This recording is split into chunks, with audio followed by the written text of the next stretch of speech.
Hello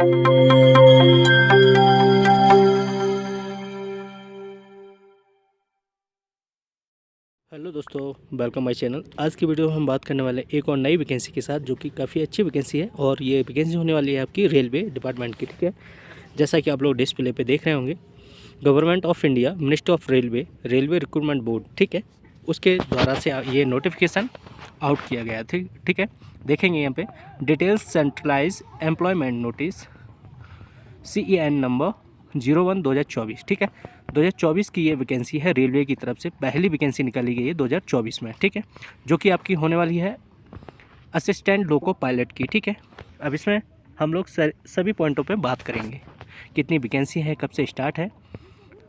यहाँ आप जैसा कि देख रहे होंगे, ऊपर जो लिखा है वो centralise employment notice 01/2024 assistant loco pilot के लिए वैकेंसी है, जिसमें इसका ओपनिंग डेट है एप्लीकेशन का 20 जनवरी 2024 से स्टार्ट हो गया, यानी कि आज से आपका फॉर्म स्टार्ट हो चुके हैं। ठीक है, और क्लोजिंग डेट है आपका फॉर्म का 19/2/2024, यानी कि आपको एक महीने का टाइम दिया गया है, जो कि आपका 19 तारीख को तक वैलिड रहेगा। आप तब तक अपना फॉर्म सबमिट करवा दें फिल करके। ठीक है, और यहाँ पे नीचे पॉइंट दिया गया है जिसमें बताया गया है, अगर आप एप्लीकेशन को, यानी कि date of modification window for correction in application form with payment of modification fee. ठीक है, please note details filled in create an account form and chosen RRB can not be modify. अगर आपने जो भी railway board चुना है उसमें कोई मॉडिफाई नहीं होगा।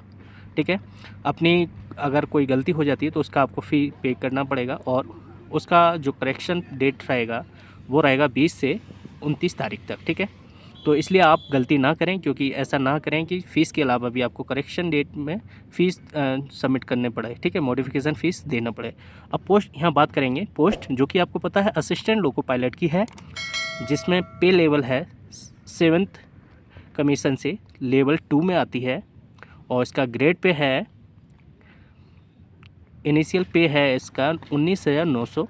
ठीक है, और इसमें मेडिकल स्टैंडर्ड A1 है, और एज लिमिट आपका दिया गया है, इसमें दिया गया है 18 से 30 साल तक के कैंडिडेट अप्लाई कर सकते हैं। और टोटल वैकेंसी जो कि आप देख रहे हैं 5,696 वैकेंसी है। ठीक है, और ये जो वैकेंसी हैं रेलवे जोन वाइज डिटेल्स में दी गई हैं, वो हम आगे बात करेंगे। और जो भी डिटेल है पूरा PDF काफ़ी बड़ा है, तो हर पॉइंट को डिस्क्राइब नहीं कर पाऊँगा, क्योंकि आपका ये फॉर्म है ऑनलाइन होने वाला है, ऑनलाइन मोड से फिल होने वाला है। ठीक है, और यहाँ पे अभी आगे और बात करेंगे जो इम्पोर्टेंट चीज़ें हैं आप लोगों के लिए।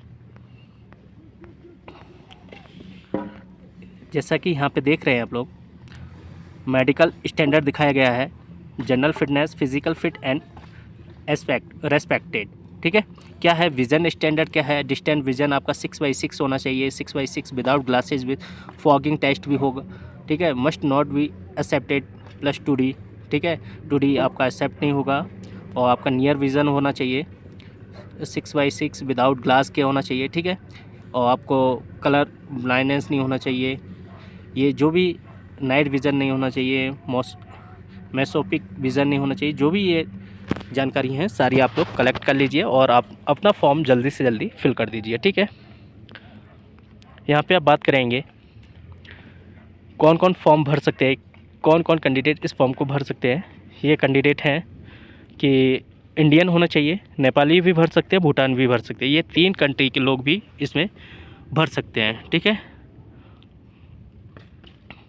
अब यहाँ बात करेंगे हम लोग एज लिमिट की। एज लिमिट 18 से 30 वर्ष बताया गया है, लेकिन कम्युनिटी और कैटेगरी की वाइज भी इसमें कुछ छूट दी गई है। ठीक है, जैसे SC ST कैंडिडेट्स हैं उन्हें 5 साल की छूट दी गई है।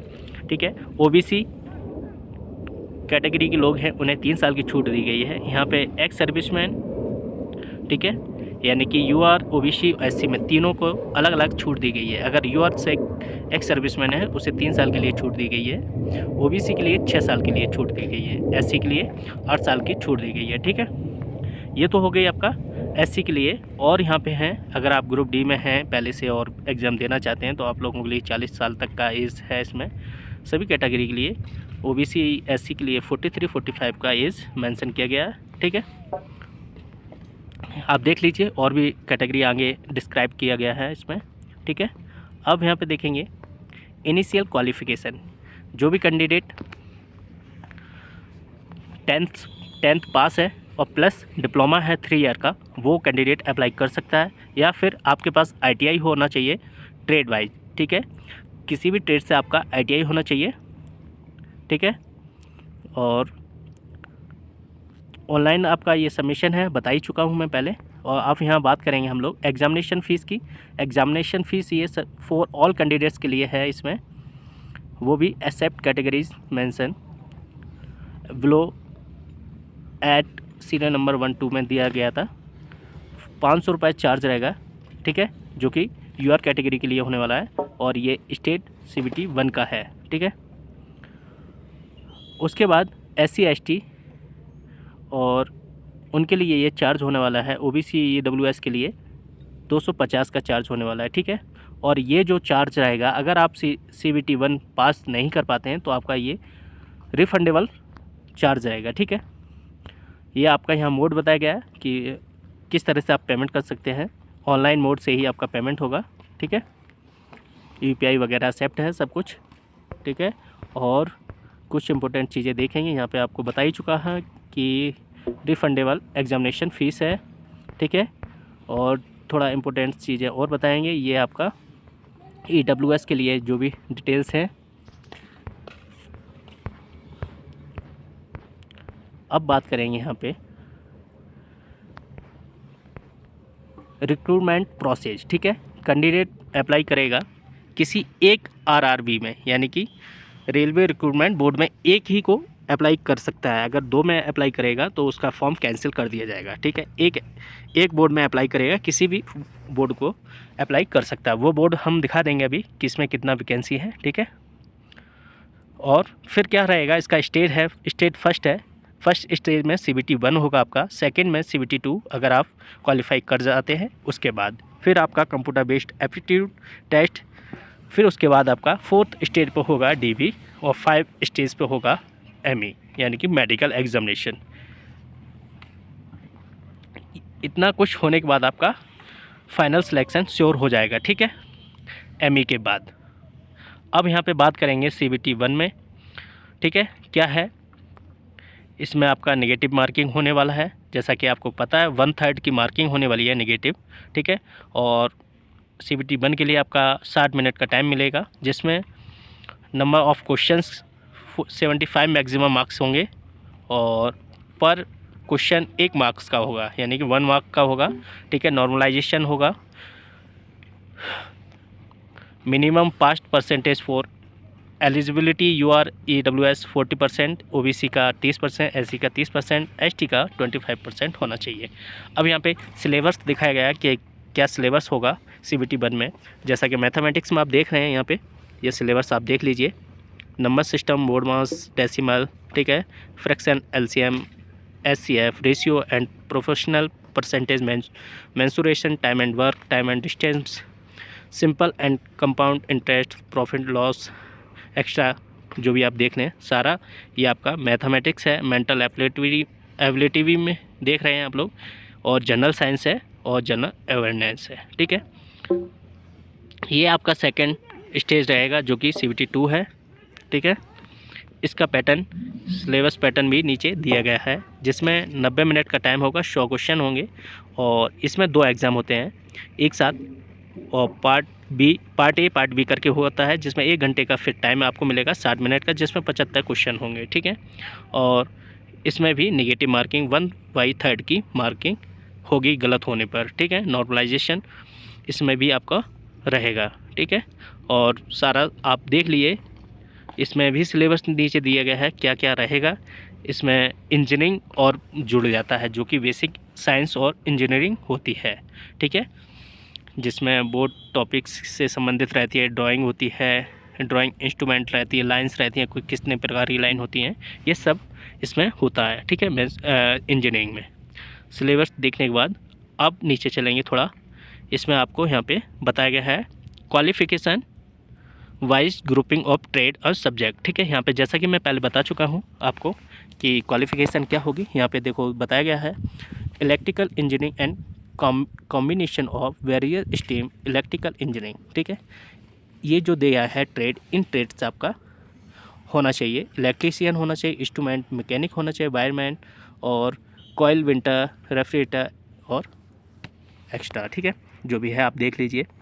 सभी के लिए बताया गया है, जैसे कि मैकेनिकल से हैं जो लोग, ऑटोमोबाइल इंजीनियरिंग एंड कॉम्बिनेशन से, उनके लिए आपका मैकेनिकल मोटर व्हीकल होना चाहिए, ट्रैक्टर में होना चाहिए, diesel heating engine refrigerator AC conditioner mechanic होना चाहिए। ठीक है, ये सारा सब कुछ होना चाहिए।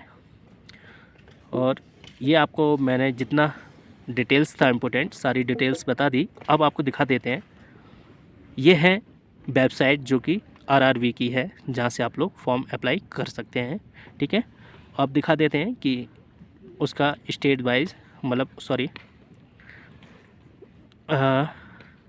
आपका जोन वाइज कितनी वैकेंसी है। ठीक है, ये देख लीजिए, यहाँ पे आपको दिखाया गया है ITI होना चाहिए। ठीक है, ये सारी डिटेल्स हैं आपकी, जैसा कि बता चुके हैं कि क्या क्या होना चाहिए। ये है आपका जोन वाइज वैकेंसी, किस जोन से आपको फॉर्म भरना चाहिए। और काफ़ी लंबे समय के बाद वैकेंसी आई है, जैसा कि आपको पता है 2018 में वैकेंसी आई थी, करीब 63,000 के समथिंग वैकेंसी थी। उसके बाद इन लोगों ने वैकेंसी अब दी है, और वो भी ना के बराबर दी है। 5 साल के बाद आई थिंक कम से कम 30-35 हज़ार वैकेंसी आनी चाहिए थी, क्योंकि 5 साल बहुत टाइम होता है, तब से रेलवे की कोई वैकेंसी नहीं आई थी ALP के लिए, और इनने बिल्कुल ना के बराबर वैकेंसी दी है। बट अब क्या कर सकते हैं, जो भी है अपने तैयारी पे फोकस करें और अपना जोन सही से चूज़ करें, किस जोन से आपको भरना है, क्योंकि सबसे सिलेक्शन पे डिपेंड करता है आपकी तैयारी और जोन, किस जोन से आपने भरा हुआ है। ठीक है, किस जोन में कितना कंपटीशन, आप एनालिसिस कर लें सब कुछ। ठीक है, ये है आपका, जैसा कि जोन देख रहे हैं, ये सारे जोन हैं। यहाँ से स्टार्ट कर देते हैं, अहमदाबाद, अजमेर, बेंगलोर, भोपाल, भुवनेश्वर, बिलासपुर, और नीचे तक आप देखते आइए कितने जोन हैं। ठीक है, सिलीगुड़ी और तिरुवनंतपुरम तक आपका ये है, और टोटल आपका बता दिया गया कितना है, 5,696 वैकेंसी हैं टोटल। ठीक है, और ये एक कास्ट सर्टिफिकेट का फॉर्मेट है, ये सारे फॉर्मेट दिए गए जो कि इम्पोर्टेंट डॉक्यूमेंट्स होते हैं। ठीक है, और अगर आप मेरे चैनल पर पहली बार विजिट कर रहे हैं तो प्लीज़ सब्सक्राइब जरूर कर लें, बेल आइकन प्रेस कर लें, जिससे आने वाली सभी वीडियो का नोटिफिकेशन आपको मिल जाए। ठीक है, और वीडियो को ज़्यादा से ज़्यादा शेयर करें। अगर वीडियो अच्छी लगी हो तो लाइक और कमेंट ज़रूर कर दें। ओके, जय हिंद भाइयों।